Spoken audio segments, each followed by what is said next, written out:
Welcome back to the Mark Cox Show. This is Chris Arps, co-founder of MoveOnUp.org, is guest hosting for Mark today, and Annie Fry from the Annie Fry Show will from Saturdays will host tomorrow.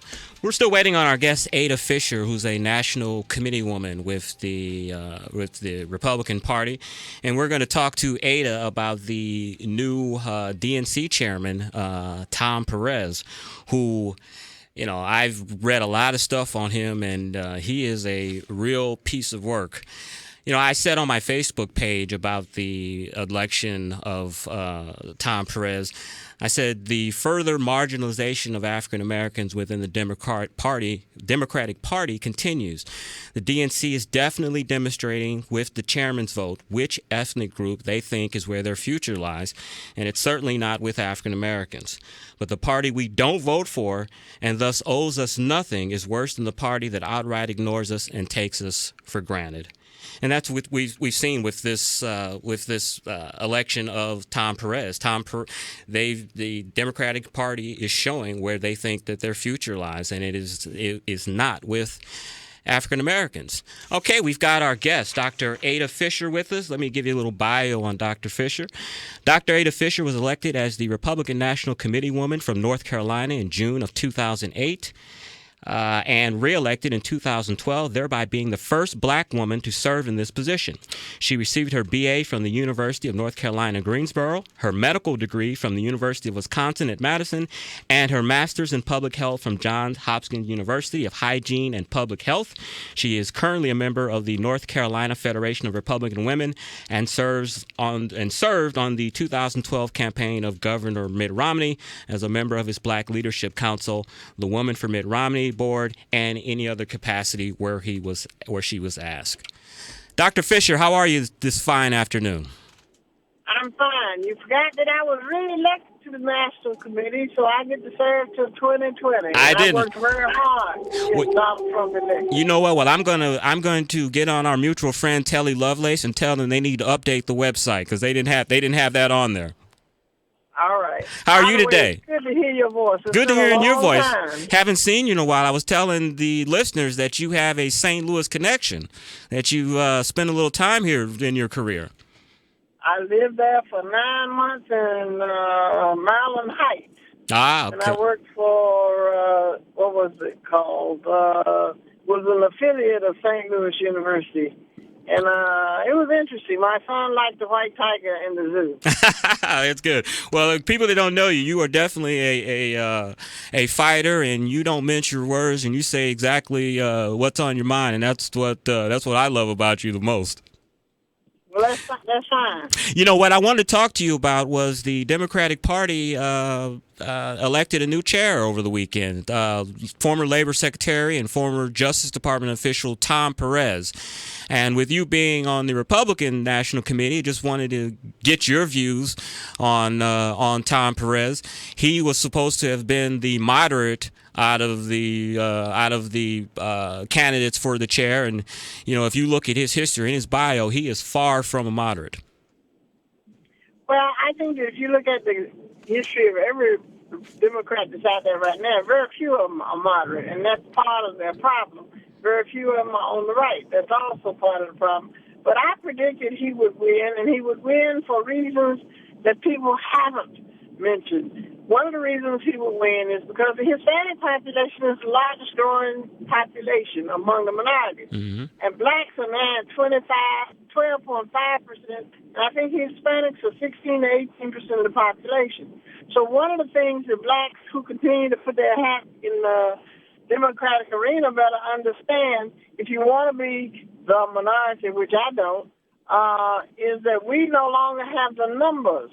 And people are going after the numbers. There are only two things that count in elections: money and votes.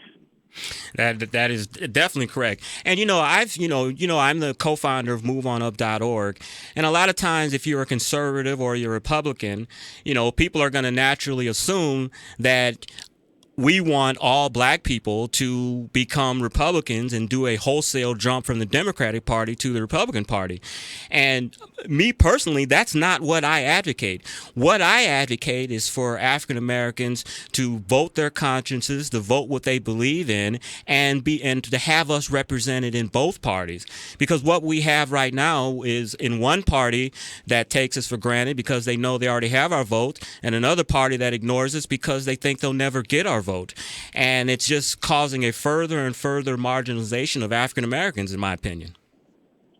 Well, I think that may be true, but what I hope that one day we'll get back to teaching civics in school and government, because people don't understand what the government was founded. Unfortunately, the Democratic Party has gone further and further left into socialism. It is not the federal government's job to provide health care, education, and all those things which people want. But we are doing it, and it's doing it to get votes at the expense of the budget. And so we now have a $20 trillion budget that will grow increasingly large every year. And I tell people, I'm not a conservative, I'm a constitutionalist. Right. If it isn't in the Constitution, I don't believe that we should be doing it. And most of the things the government is doing is not in the Constitution, and I'd like to see the government get a little bit smaller and return to the states their responsibility, which is under the 10th Amendment to the Constitution. All things that don't involve commerce, the Justice Department, national security belong to the states, and they need to give it back to the states. Tell me, there's been a comparison between conservative activists during the run-up and during the Obamacare debate and what we're seeing now with Democratic activists, some who are saying that they're being paid, that are showing up to these congressmen's town hall meetings and they're demonstrating every weekend. Do you think it's equivalent to the Tea Party, or do you think this is just astroturf, not true grassroots? Well, I think that it could be a combination of many things, but I don't get excited about it because one of the things that the Tea Party did was to pick 2 or 3 issues that captured the imagination of other people in the party, and it also captured the imagination of Republicans. If people think that Donald Trump won with just a Republican vote, they're wrong. There are many yellow dog Democrats who went for Trump. There are many independents who went for Trump. And if they had not, he would not have won. One of the things we don't understand is population dynamics and demography. And in the election of Obama, black people got bent out of shape talking about what they did. They didn't do fuck. If all the black people in the world had voted, they could not have voted President Obama in there. He needed white votes and other kinds of votes to make his victory a reality. And so one of the things that blacks are beginning to experience, and it's a culture shock, is that our vote doesn't matter as much as we'd like to think that it does. So we better do what those of us who are constitutionalists are doing.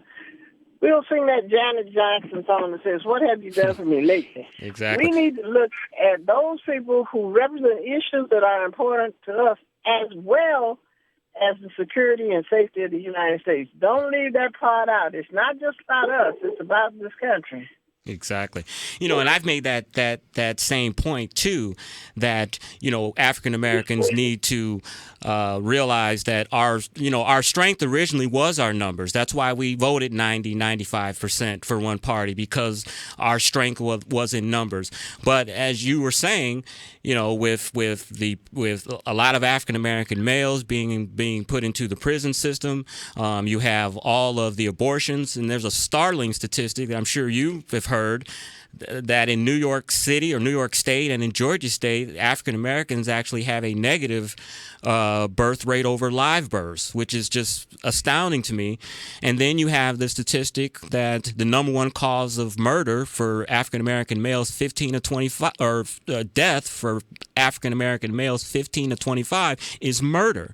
So when you add up all of those statistics, you see a shrinking population base, and the Democratic Party has done what you said. Basically, our future is with the Hispanics because they're growing and African Americans aren't.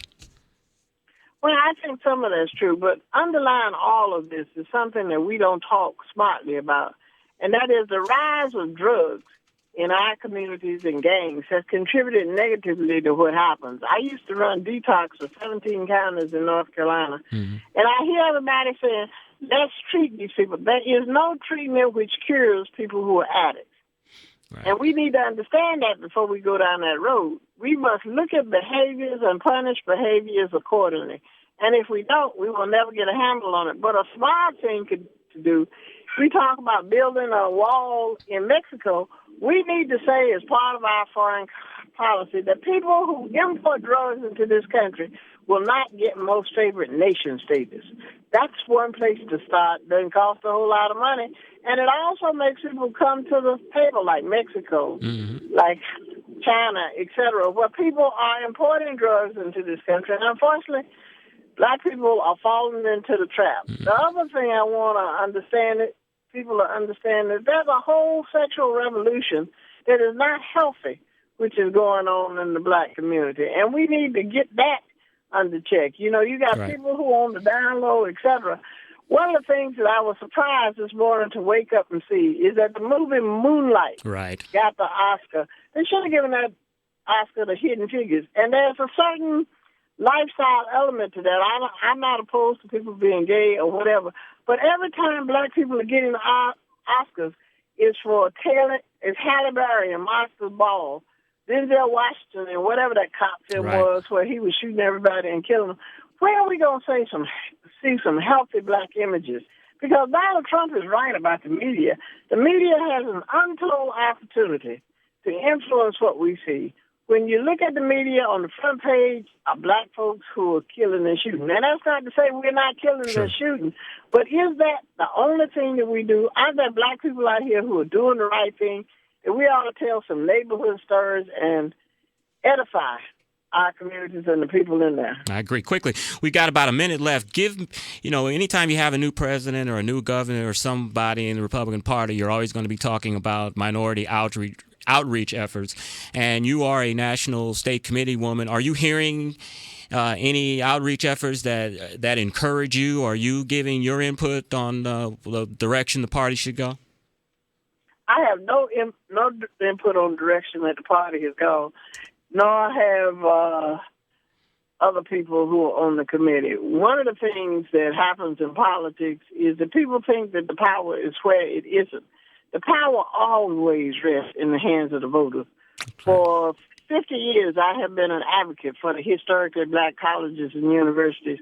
Today, 88 people at least I've seen who are black college presidents were invited to the White House, which is probably a first.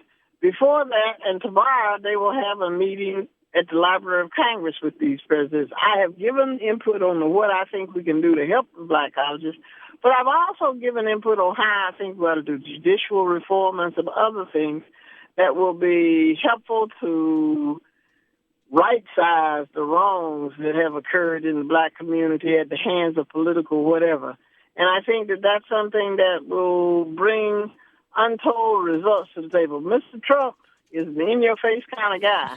And if he's going to get in my face, then he better come with some results that positively affect not just black America, but rural America, people who have been neglected. He's playing to their affections. Now I want to see some results. Dr. Fisher, thank you for your insight, and it's always good to talk to you. And I hope that we can keep in a better contact than we have. But thank you again for your time and for your intake. And hope you have a great day, ma'am. Well, send me an email and tell me what you're up to. I will. Thank you, Dr. Fisher. All right, sir. That's Dr. Ada Fisher, well respected within the African American Republican community. She's on the state committee, a physician. Always good to talk to her. When we come